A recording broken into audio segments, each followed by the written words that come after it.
Coucou la famille, j'espère que vous allez bien. Donc on se retrouve aujourd'hui pour une nouvelle vidéo. Donc ce sera une vidéo cuisine. Donc je vais vous proposer 7 desserts. Donc comme vous avez vu dans le titre, donc c'est 7 jours, 7 recettes. Donc aujourd'hui, bon, je profite parce que je vais les faire en une seule journée, mais le but est de vous proposer, ben voilà, chaque jour de faire un dessert, voilà, qui vous plaît. Donc voilà, après, c'est des desserts que je propose. Donc après, il y a des alternatives, il y a d'autres desserts exactement. Voilà, c'est des idées que vous pouvez faire. C'est très simple pour les enfants, pour vous-même, pour la famille, etc. Donc si jamais tu n'es pas abonné à ma chaîne, je t'invite à t'abonner, à partager, à liker et à commenter. Donc voilà, je vous laisse avec la suite de la vidéo. Let's go, bye. Pour le dessert, on va commencer par un cake marbré. Donc un cake marbré tout simple. Donc je vais vous présenter les ingrédients. De toute façon, je vais vous les mettre soit avant, soit ici sur le côté. On verra bien. Donc on a de la farine, voilà. Du sucre mou, je les ai fait passer vite fait au micro-ondes en mode décongèle, voilà, pour que ça crame pas. On a besoin de 3 œufs, du chocolat. Donc là, j'ai mélangé du chocolat au lait et deux carreaux de chocolat noir parce que j'aime pas lorsque c'est trop amer, vous voyez. Là, on a du sucre. On a besoin de lait, du sel, donc juste une petite pincée, de l'arôme vanille ou de l'extrait de vanille et un sachet de levure chimique. Donc voilà. Donc je vais commencer à mettre le sucre avec le beurre dans mon robot cuiseur. Et donc après je vais faire mixer. Et en même temps, en fait, je vais mettre un par un les œufs dedans. Donc voilà.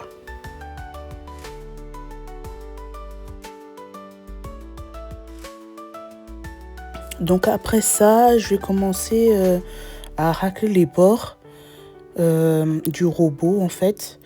Et je vais mettre ma farine dedans avec le lait.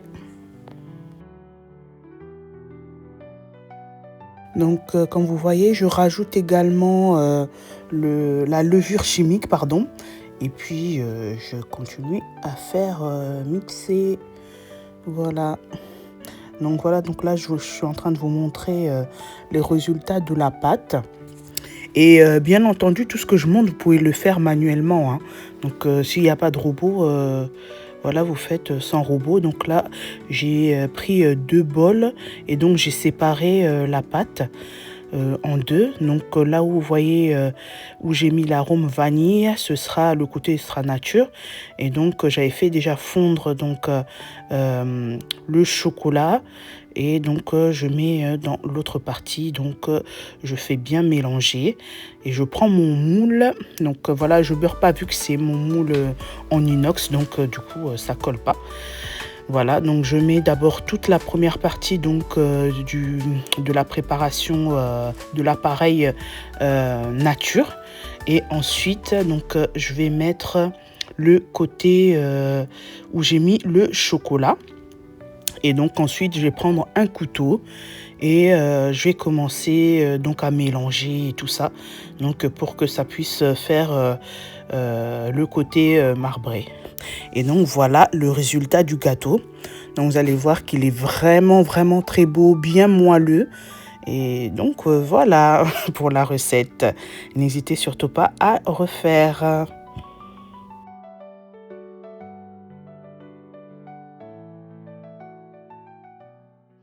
Donc on va passer à la deuxième recette. Donc là j'ai juste changé mon haut là parce que en prenant le beurre, en fait ça salit mon autre habit là, ma petite chemise, mais bon voilà, c'est pas grave. Donc du coup la recette ce sera un cake au citron. Donc je vais vous montrer les ingrédients, mais de toute façon je vous mettrai les quantités ici ou juste avant. Voilà. Donc on a besoin de sucre. On a besoin de la farine, donc du beurre, Voilà, si vous faites au micro-ondes, donc mettez vraiment pas très très fort pour que ça crame pas. Des œufs, donc là j'en ai 3. De la levure chimique, une pincée de sel. Là j'ai du sucre glace pour le glaçage du cake. Et j'ai 2 gros citrons pour avoir vraiment beaucoup de jus. Donc essayez d'avoir des citrons pardon, assez gros. C'est comme ça au moins vous aurez vraiment le goût citronné. Donc voilà, let's go. Donc voilà, donc j'ai pris un bol, j'ai mis le sucre et les œufs. Et donc voilà, en fait, il faut faire blanchir tout ça. Et franchement, moi, j'y suis pas arrivée. J'ai demandé à mon mari de le faire parce qu'en fait, je trouvais plus mon batteur électrique. Et donc en fait... je me suis dit, si je continue tout seul, je vais avoir mal au bras. Et donc, bref, entre-temps, j'ai mis le beurre. Et là, vous me voyez mettre la farine. Et je vais mettre également la levure chimique. Et donc, quand vous fouettez, il ne faut pas que genre ça soit trop lisse aussi. Vous voyez comment? Donc là, voilà, je verse tout dans mon moule, pardon. J'en perds les mots. Et ensuite, voilà, ça va être direction le four. Et donc, voilà, en fait, là, ce que vous voyez, j'ai mis du sucre glace avec un peu de jus de citron pour faire le glaçage. Mais j'ai l'impression, on dirait, j'ai gratté quand même le glaçage. Il a l'air grave liquide et tout. Mais franchement, c'était quand même bon. Donc, je pense que la prochaine fois, en fait, il faut que ils soient un peu plus épais. Et donc, voilà. Alors ensuite, on va passer à la 3e recette. Donc, ce sera des muffins aux pépites de chocolat. Donc, voilà. Donc, ça, vraiment, pour les grands, pour les petits, tout le monde aime. Donc, après, vous pouvez mettre ce que vous voulez, hein. Ça peut être de la confiture, je sais pas, nature, peu importe, hein. Donc, franchement, enfant, grand, tout le monde aime. Donc, voilà. Donc, on aura besoin pour cette recette, ça c'est du beurre fondu, donc des pépites de chocolat. Donc, moi, c'est du chocolat au lait. Donc, après, vous pouvez mettre du chocolat noir ou peu importe. Un œuf, du sucre, donc du lait, demi-sachet de sucre, de levure chimique, pardon, de la farine, normalement du sucre vanillé, mais j'en ai pas. Et du coup, je vais mettre de l'arôme vanille et une petite pincée de sel. Donc voilà, on passe à la... Donc voilà, en fait, là, je reprends mon saladier avec tous mes ingrédients. Je mets la farine, je mets le sucre, une petite pincée de sel, l'arôme vanille. Et en fait, je commence à mélanger. Donc franchement, après, dommage, j'avais pas de sucre vanillé parce qu'en fait, ça m'a fait des grumeaux. Vous voyez? Et en fait, du coup, j'aurais dû mettre l'arôme vanille avec la préparation liquide, en fait. Donc après, j'ai dû, à la fin, vous allez voir, j'ai dû vraiment beaucoup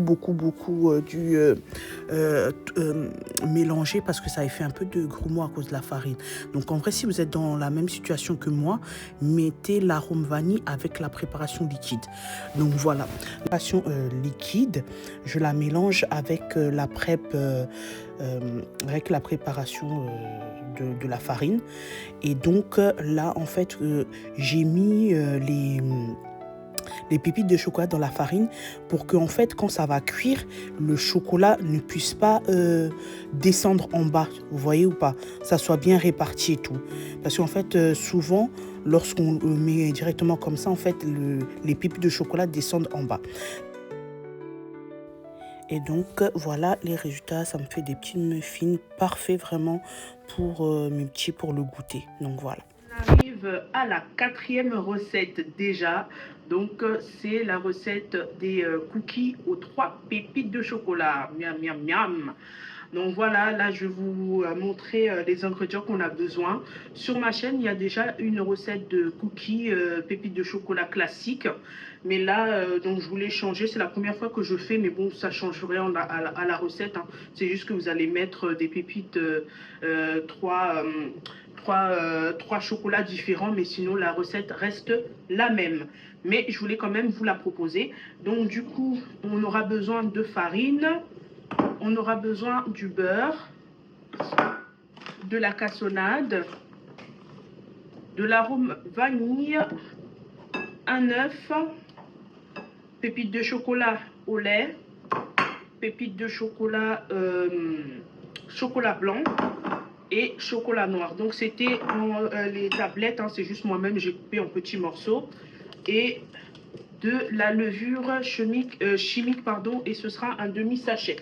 Donc voilà, on passe à la recette. Donc la famille, là je vais commencer à mettre la farine dans mon robot. Ensuite, je vais également mettre la levure chimique, puis le beurre et je vais faire mixer le tout. Donc voilà, voilà.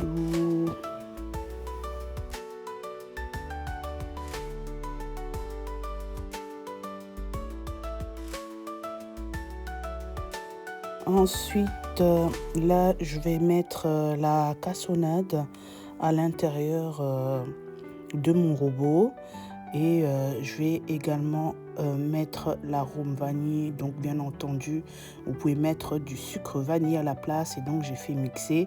Ensuite, j'ai mis mes œufs et j'ai rajouté les pépites de chocolat et donc voilà ce que ça donne comme appareil. Vous voyez, ça fait genre un peu sablé tout ça. Donc je vais prendre des petites boules. Donc là en fait moi j'ai fait des gros cookies, vous allez voir le rendu. Mais si genre vous voulez faire des petits cookies, vous prenez une petite pâte en fait. Donc je prends ça, après donc je fais une petite boule, j'écrase un peu et je mets un peu de chocolat blanc, un peu de chocolat au lait et chocolat noir. Et donc voilà le résultat. Donc ça fait quand même des gros cookies. Ça fait des gros cookies, franchement c'était vraiment bien, c'était bien croustillant. Et voilà, si vous voulez que ça soit un peu plus moelleux, donc n'hésitez pas à les sortir un peu plus tôt. Mais voilà, moi j'aime bien quand c'est bien croquant, vous voyez ou pas. Alors donc, la famille, on se retrouve à nouveau. On va faire la 6e recette. Donc ça va être des yaourts maison. Donc du coup, on va les préparer au robot. Avec le robot, sinon vous avez ceux qui ont des yaourtières, ben, vous faites avec la yaourtière. Et je sais avec ce ferment là, ben, on peut même les faire au four. Donc du coup en plus il y a les recettes ici. Donc du coup ce qu'il vous faut, il faut du coup un ferment lactique. Et après il y a nature ou sinon avec des arômes, etc. Moi j'ai pris, je vais faire aujourd'hui avec arôme vanille. Ensuite un peu de sucre et du lait entier. Donc du coup on va passer à la recette. Donc voilà, j'ai mis en pause la vidéo en fait pour vous expliquer un truc. Là, comme vous allez voir la recette, en gros, j'avais en réalité raté la recette. Pourquoi? Pas parce que les ingrédients ils sont pas bien, mais parce qu'en fait, lorsque je vais mettre les pots de yaourt pour que ça soit fermenté, et ben en fait mon robot, la température du robot était trop élevée et en fait il faut vraiment faire gaffe que votre température de l'eau, la température de l'eau en fait ne soit pas élevée, qu'elle soit bien entre 40, 45, 50 degrés, maximum 50 degrés, parce que dès qu'elle est en fait trop élevée, et ben en fait ça va tuer les ferments et du coup votre yaourt va ressortir liquide. Et en fait c'est ce qui m'est arrivé, en fait c'était ressorti complètement liquide et après les 8 heures de pause en fait. Et donc c'était la catastrophe, donc du coup j'ai dû le refaire. Donc là en fait je vais vous expliquer, en fait vous faites exactement la même chose que je vais vous montrer là en vidéo, mais sauf que dès que vous allez mettre votre robot, par exemple, si vous faites au robot à fermenter, et ben, vous faites vraiment attention qu'elle soit pas au-dessus de 50 degrés. Pas au-dessus de 50 degrés, sinon vous ratez vos yaourts. Donc voilà. Donc là, on va commencer la recette. Donc du coup, moi, je règle mon robot. Je vais mettre à 45 degrés. Je mets le lait. Si vous le faites à la casserole, vous faites chauffer votre lait jusqu'à ce que ça soit un peu tiède. Jusqu'à ce que ça soit un peu tiède. Vous mettez aussi, vous rajoutez le sucre s'il en faut. Après, vous allez enlever, comme moi, vous voyez, j'ai mis maintenant à 0 degré. Et j'ai rajouté le sucre et le ferment. Voilà, pour que en fait le ferment ne chauffe pas. Il faut que ça soit vraiment tiède, tiède, tiède, tiède. Donc comme j'ai dit tout à l'heure, 45 ou 50 degrés max, max. Donc voilà. Ensuite là, je vais enlever, je vais mettre voilà dans mon récipient et je vais commencer en fait à les répartir dans mes petits coupelles. Pour les yaourts, vous voyez. Donc, il faut vraiment que ça soit tiède. Il ne faut pas que ça soit trop chaud, vous voyez. Sinon, en fait, ça va être raté comme moi, j'ai raté la première fois. Donc, la température, c'est vraiment important. Si jamais vous le faites aussi au four, la fermentation, votre four doit être maximum à 50 degrés. Donc là, j'ai chauffé l'eau. Vous voyez, en fait, l'eau était déjà trop chaude. Vous voyez, donc l'eau doit vraiment être à 45 degrés ou 50 max et vous faites réserver ça en fait pendant 8 à 10 heures. Et donc voilà le résultat. Donc ça donne des bons yaourts. Et donc entre temps en fait j'ai refait au moins déjà 2 fois et les yaourts sont excellents. Voilà. Après mon erreur, j'ai refait les yaourts 2 fois de suite. Et le secret, en fait, c'est la température. Ne dépassez surtout pas 50 degrés. Donc là, en fait, on passe à la dernière recette. Et là, en fait, ce qui m'est arrivé, j'ai perdu les séquences de comment je vous montre comment je fais la pâte à gaufres. Et j'arrive pas à récupérer ça. Donc voilà, en fait, je suis vraiment désolée. Mais de toute façon, en barre d'infos, voilà, je vous ai mis les ingrédients et donc la procédure pour faire cette pâte. Donc là, du coup, là, comme vous allez voir, je commence à mettre ma pâte. Je forme des petites boules, vous voyez, et je mets dans mon gaufrier. Et donc voilà, si vous avez un gaufrier, voilà, vous attendez que ça soit prêt et vous les sortez. Mais franchement, ça donne vraiment des belles gaufres. Vous pouvez mettre des pépites de chocolat, vous pouvez mettre du sucre perlé, etc. Et donc pour la 7e recette, vous n'aurez pas la voir car ce sera vous qui allez me proposer des recettes de goûter en commentaire. Donc je vous attends dans les commentaires. Et sur ce, je vous invite à partager ma vidéo, à liker, à commenter. Et on se retrouve la prochaine fois. Bye bye.